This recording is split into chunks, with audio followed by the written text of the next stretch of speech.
It's the Locked On Flyers podcast for Wednesday, December 11th, your daily dose of Flyers news, analysis, and high quality content that loves to see a solid win in regulation from the Regulation Flyers. win. Those are rare.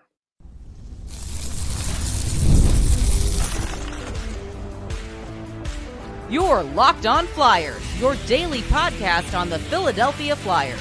Part of the Locked On Podcast Network, your team every day. Hey there, and thanks for making Locked On Flyers your first listen every day. I am Rachel Donner. I've been podcasting about the Flyers, the NHL, and hockey for a decade. I'm here as always with prospect expert and Flyers credentialed reporter for 19 years, Russ Cohen. And keep the season going with a big return on FanDuel. New customers can place a $5 bet. You'll get started with $150 in bonus bets if you win your first $5 bet.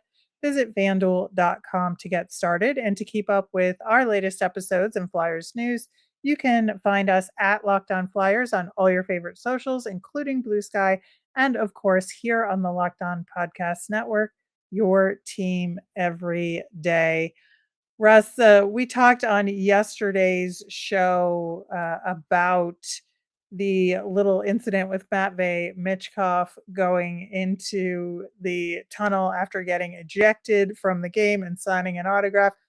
Tortorella was asked about it, and I just found the whole thing hilarious because it was very clear that he did not know about the incident and was kind of like, man, that is a really annoying thing to do, but that was pretty cool.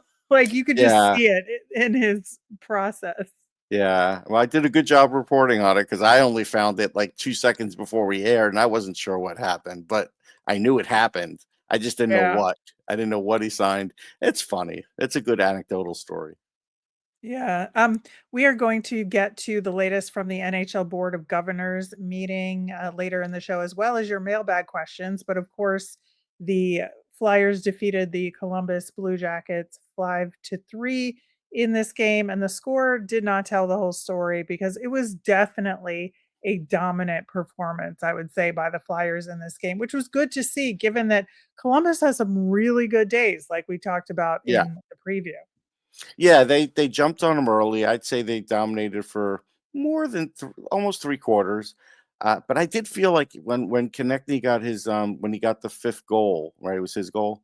Um, Mhm. that stretch pass from Steeler. I felt like he was tired at that point. He looked kind of tired when he went to the bench. I felt like all of a sudden the team looked a little tired, and they did sag a little bit. And even Brian Boucher was like, "Yeah, that's one of those goals you see you don't want on your stat sheet from Ersan." But I don't think that was necessarily his fault. They let somebody right into the crease.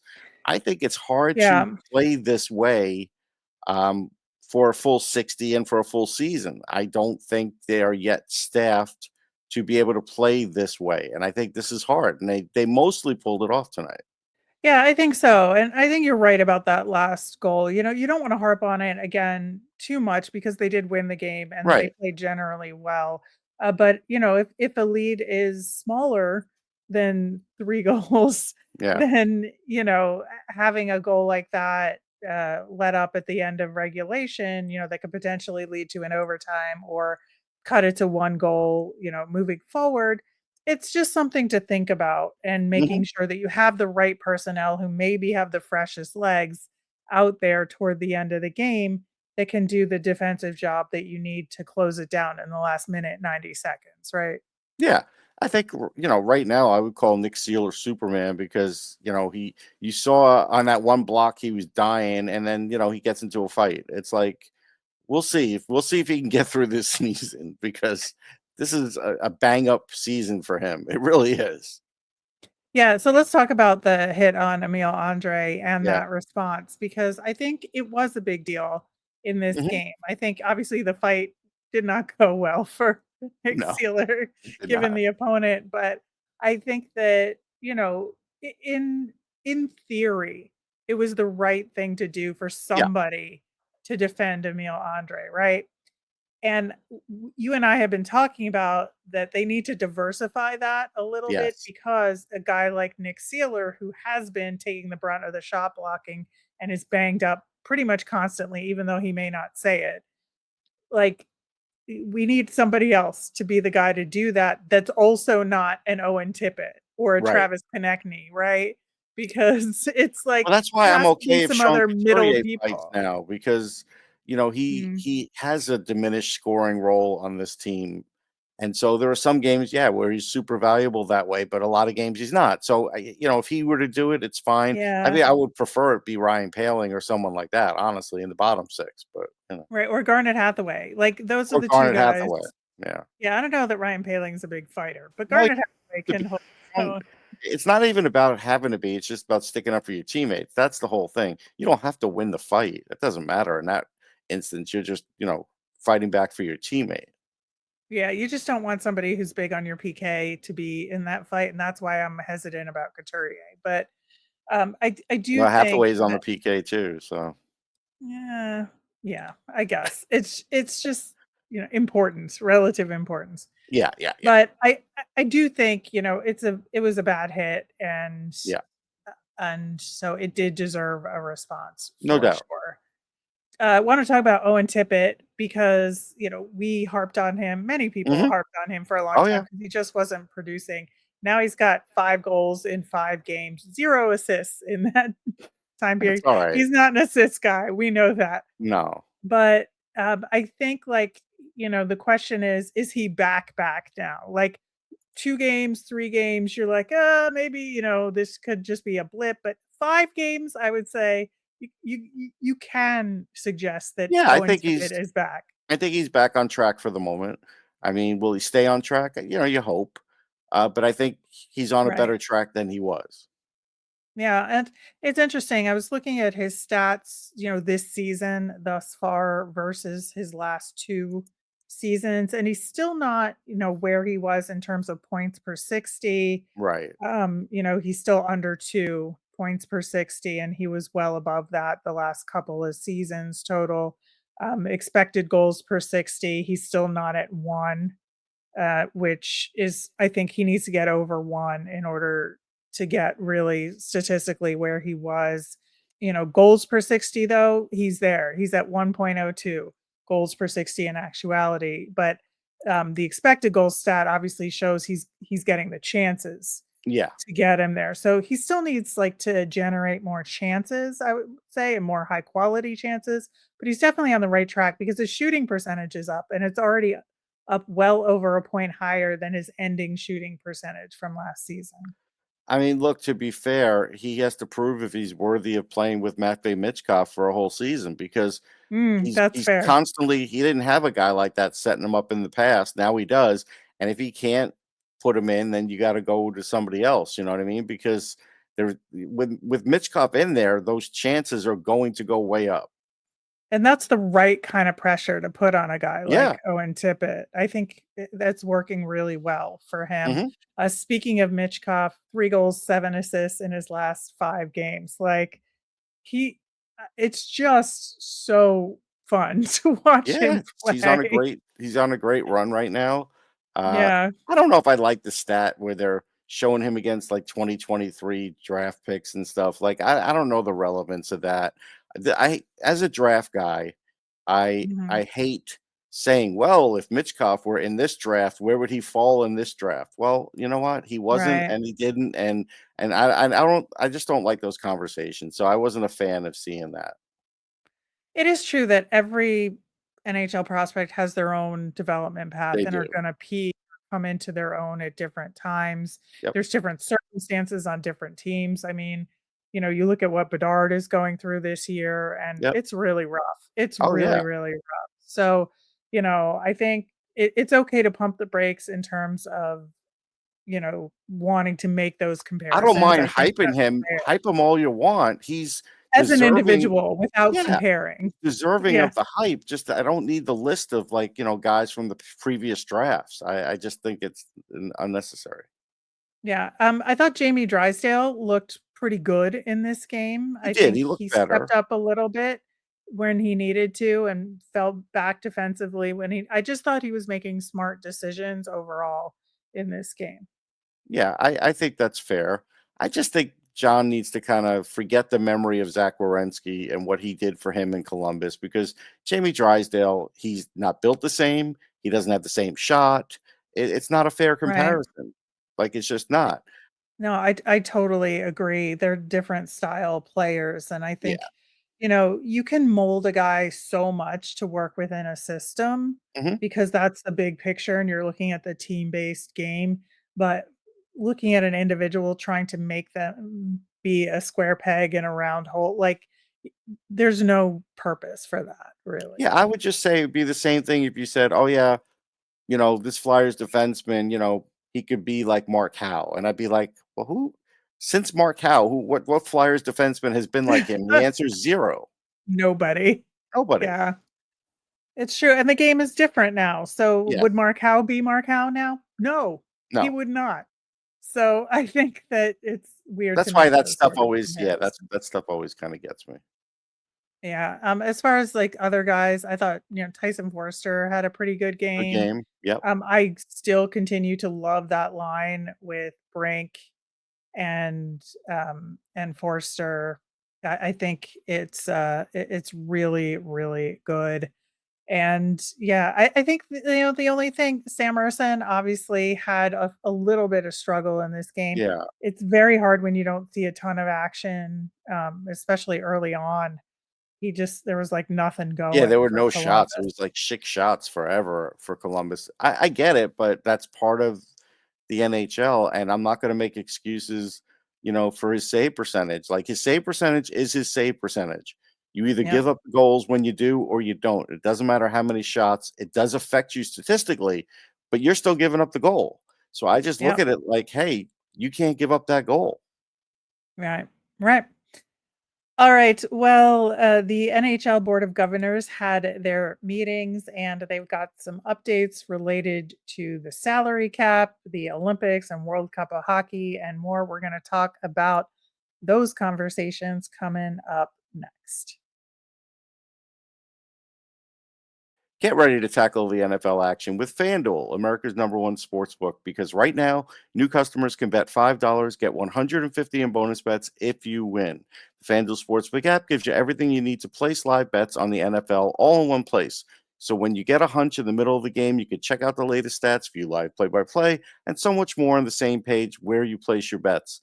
Again, I would take the Ravens over the Giants money line. Just visit fanduel.com to join today. You'll get started with $150 in bonus bets if you win your first $5 bet. That's fanduel.com. Never waste a hunch and make every moment more with FanDuel, an official sportsbook partner of the NFL. On tomorrow's show, we are going to talk Flyers versus the Detroit Red Wings, who are in their own special hell this season. And it'll be an interesting preview for that game.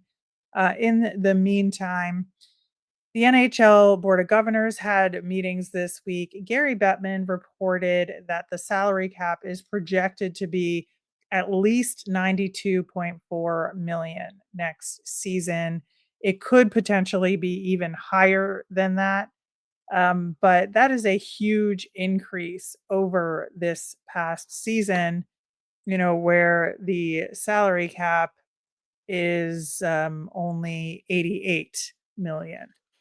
Yeah, it'd be So, big. And GMs yeah, will spend it all. They just do. they do. I think, for the Flyers, it's an interesting thing, right? Because right now, even carrying 3 goaltenders, they still have just under 2 million in cap space, like 1.8 something And we in know cap that could space. disappear if there's an agreement with Johansson, a settlement. Right. We still don't know what that situation is. But I think that with the extra 4 million and that the contracts that they're going to have to negotiate for next year are Noah Cates, Morgan Frost, and Cam York, none of whom are going to be very expensive. So I think the Flyers are actually in a pretty solid position here related to the cap. Yeah, I mean, you say they're not going to be expensive, but York is going to be more expensive than I think what you're imagining, because prices for defensemen have risen. They've risen above the cost of living, Rachel. So they're not Juan Soto numbers, but they're going to be big numbers. And so I think it's bigger than you think. I think the way the Flyers should handle this is just put that $4 million back into their players. Don't worry Yeah. about free agency as much. Yeah. Lock up the guys you want to lock up. Make sure that's all happening. If you get a draft pick that's just amazing, then give them the top bonuses and everything else and put that money into that. Right. And that's what I'm saying is that Yeah. I think that, they don't have players that they're going to need to clear cap space for to sign Right. next year with this extra $4 million. Yeah. I do think Cam York, obviously they're going to pay him more than Jamie Drysdale at this point. Right. So if he's like even in the he gets that 4 million, there's other contracts that are going away. There's going to be plenty of like Cates and Frost are not going to make a ton of money if they resign them. No, but remember, in another year, they'll have to sign 2 goalies. Not one, that but is 2. true. And that's going to be That is costly. true. They're not going to be at the same rate that they're at now. Yeah, I just think the dead cap space will be gone, and that'll solve that problem. So I really think that the Flyers, like, they could be in a better position, but I think it's a pretty solid position. It's getting right better. now. It is getting Yeah, better. There's no doubt about that. Yeah, I think they'll be better off this year than they were last year, for sure. I do want to bring up one thing before you get to the list. I just searched. I looked on your list. You know what the one thing they're not talking about is? The NHL draft. We still have not gotten word that it has indeed changed for this upcoming year. And I think you can assume so based on the venue they put it in. No, we can't assume that.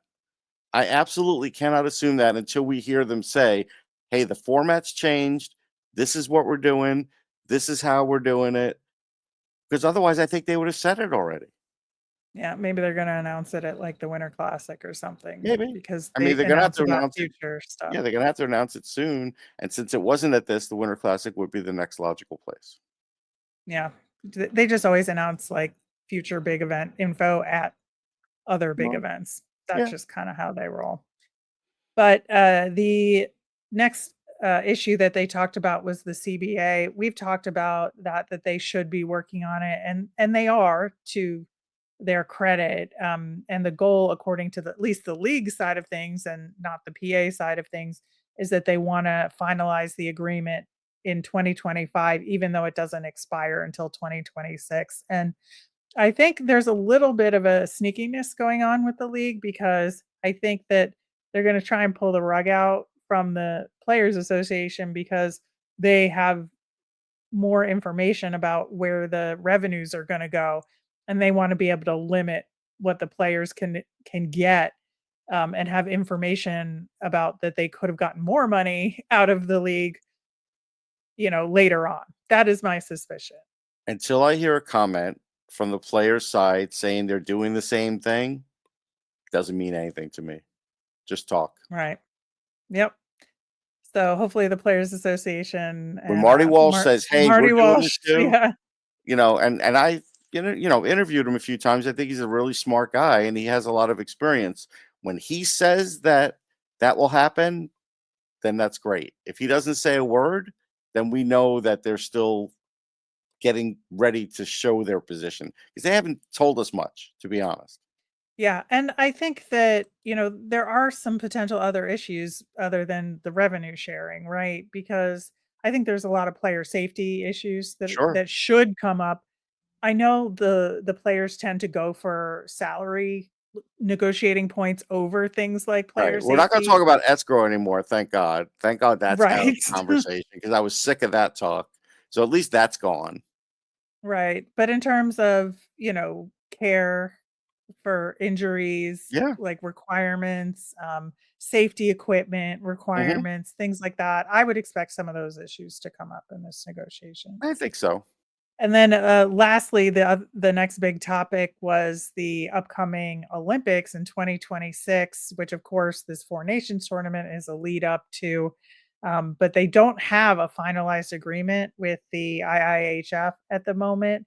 And it's partially because they don't have the arena completed in Milan for the next Olympics. You're shocking me here, Rachel. Like we've talked about this. And so I was looking things up, and officially it said online that they started in June 2023. they started construction. And so if you ask just the basic question of how long does it take a hockey arena to get built, AI will tell you 12 to 18 months. I've done the math. It's 17 months already. So it's going to be longer than that. So the NHL could say, hey, they're on track and everything, and that's great. Maybe they had some delays that we don't know about, what have you. But if they get it done, let's say, I don't know, 2 months before the test, who knows? Seems kind of tight, but we'll see. I mean, they could always fall back on Torino. Like, they're gonna play there, but Yeah. and there's 2 rinks. I mean, this is the main rink, but then there's another rink that they have to have speed skating and other stuff, and I don't even hear about that one. Well, in the women's tournament too. Yeah, in So the women's tournament, which is gonna not be the same kind of rink, unfortunately. I doubt they'll be equal, but if they are, hey, great. But I can't see how yeah, that's we'll gonna see. happen if this one right. I can't see how that's gonna happen if this one isn't done yet. So it'll be interesting. Yeah, we shall see there. And, there's also the future events like the World Cup of Hockey that will flow from Right. those discussions. So we'll see what happens. But we have questions for the Milan Olympics. You have questions for us about the Flyers. We are going to get to some of them coming up next. Today's episode is sponsored by Prize Picks, and if you love sports, you're going to love Prize Picks. It's the best place to turn your sports knowledge into real money. Whether it's hockey, football, or any of your other favorite sports, Prize Picks makes it easy to get in on the action, and here's why you need to get started today. You can win up to 200 times your money on Prize Picks, and you can also get $50 instantly when you play your first $5 lineup. No need to win, the $50 is guaranteed. PrizePicks also offers fun weekly promotions like Taco Tuesday, where select player projections are discounted up to 25%. So download the app today, use the code LOCKEDONNHL to get $50 instantly after you play your first $5 lineup. That's right, $50 instantly. PrizePicks, run your game. Diving into our mailbag, Joseph DeAngelis commented on YouTube that Torts moved Cates to center because the Flyers are weak at center. Frost is a disappointment. Coots is up and down since the injury. Lawton is better at wing. Paling is a good fourth line center, but is a liability when he plays up. If you don't like seeing players play out of position, ask Briere why that is instead of blaming Torts. Is Lawton better at wing? I'm not sure of that. I mean, Lawton was the This center. year, I don't know. Yeah, I Past don't years, think I he would is. say that, Yeah, I but don't think this year, he I is don't know. this year for sure. I mean, if we're just Yeah. going to go with the present, I'm not sure about that. So I don't fully agree with this. Again, we're now seeing with more defensemen in the lineup, Cam York's playing out of position, and Cam York Uh-huh. had a penalty in this game. Every time you put a guy out of position, there's an adjustment. Danny Briere's not telling them to play these guys out of position. It's John Tortorella. Sorry. Right, and I think it's a fair point that the Flyers are weak at center. I don't think No. I mean, anybody. none of us are going to argue that. Right, but That's I true. think that the guys that are playing center have experience playing center. And I'm also going to argue that Frost is not a disappointment. He may be a disappointment for points that you think he should have and doesn't have, but the season's not over.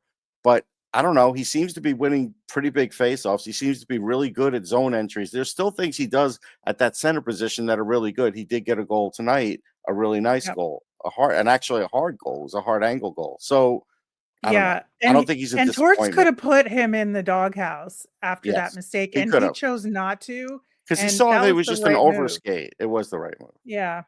Yeah, and I think he benefited from that and played a really good game against Yeah. Columbus. So, yeah, I think there's some good points in I here, don't but I mind think seeing Cates at center. I'm just saying, you know, Torts plays guys out of position a lot of times. That's all.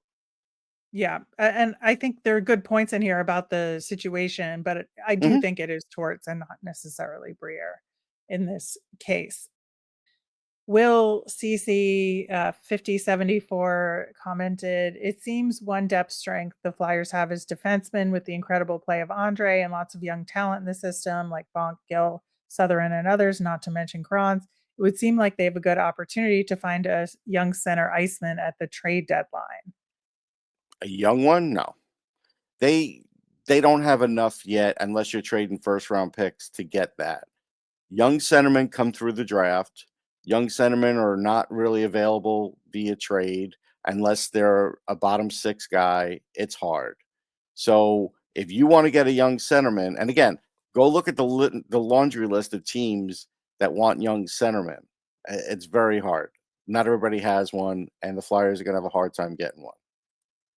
Yeah, it's tough because I don't disagree with the premise here, but unfortunately, like when you have a young center, teams don't give up on their young Right. centers very much. And that's the main point here is that like you would have to give up a tremendous amount. I mean, just look And at all the talk about Trevor Zegras, how long he's been in trade talks. Look at all the time Marco Rossi has been in trade talks. They still aren't traded. They might get traded, but they still yeah, aren't. Why? Because they're young centers and they're hard to come by. and yeah, yeah. Zegras is a great example of this because it seems like it's been since he started playing for Anaheim that Pretty he's been much. in trade discussions and they've never pulled the trigger there.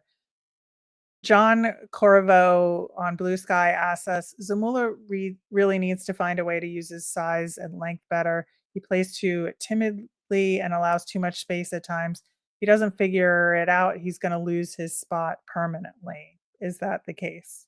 I mean, some of that's the case, and he already has kind of lost his spot permanently.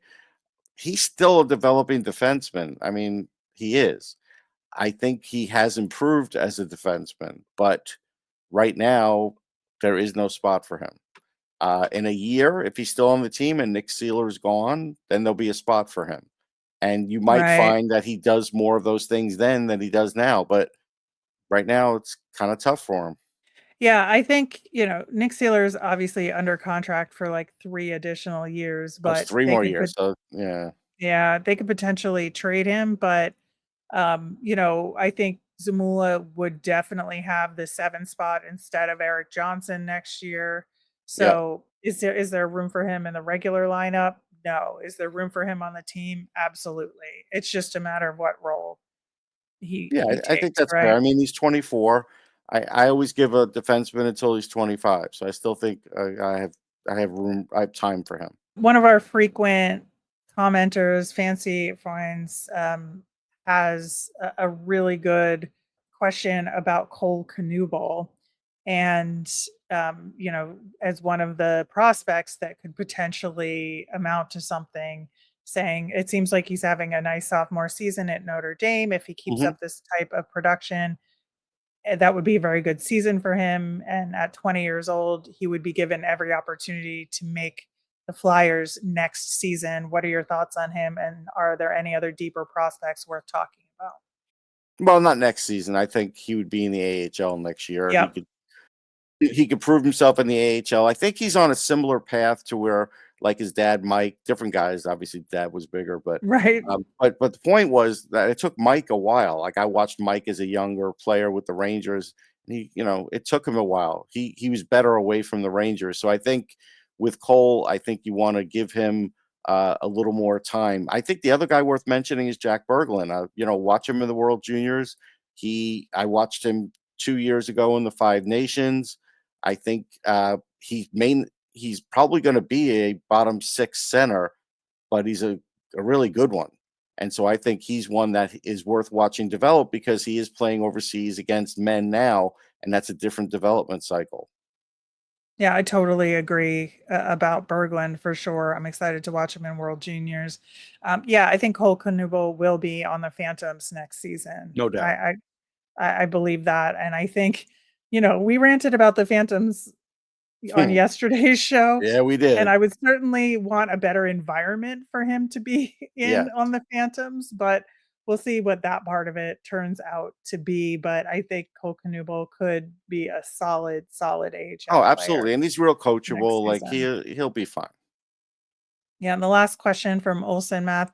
Do you think the Flyers will try to trade Ristolainen at some point this year? And if so, assuming they keep some of the contract, what type of return do you think is reasonable? Well, I mean, we're going to hear rumors at the deadline for sure. I don't think teams are going to bite at him yet, but I think now with the cap going up next year, I think he's draft day material trade. The day before, the day of, next day. I think somewhere by the draft he'll get traded, and the return will be, since that salary won't be terrible and the term won't be so bad. I think you would get like a second and a prospect. That's what I Yeah, think you'd get. I think that's fair. Even if it's just a second, to be honest, Mhm. I think that's okay too. Yeah, And with if there's no salary retention, right. right? Yeah, that's the whole Um, thing. If you are retaining, then you'll get a prospect too. right. Exactly. Exactly. And yeah, to your point with the salary cap going up, I think, somebody might be willing to bite on there. I think there definitely will be those conversations at trade deadline, but I Yeah. think the retention is going to be the thing that keeps it from Yes, happening. most likely.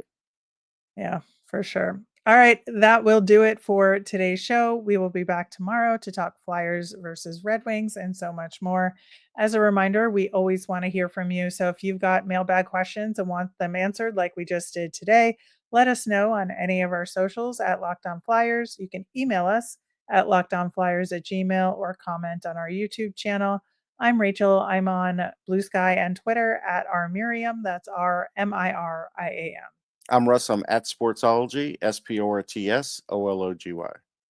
Thanks for making Locked On Flyers your first listen today. For your next listen, find Locked On Fantasy Hockey. Become a fantasy hockey expert and get the edge over league mates with daily tips from Steal and Flip.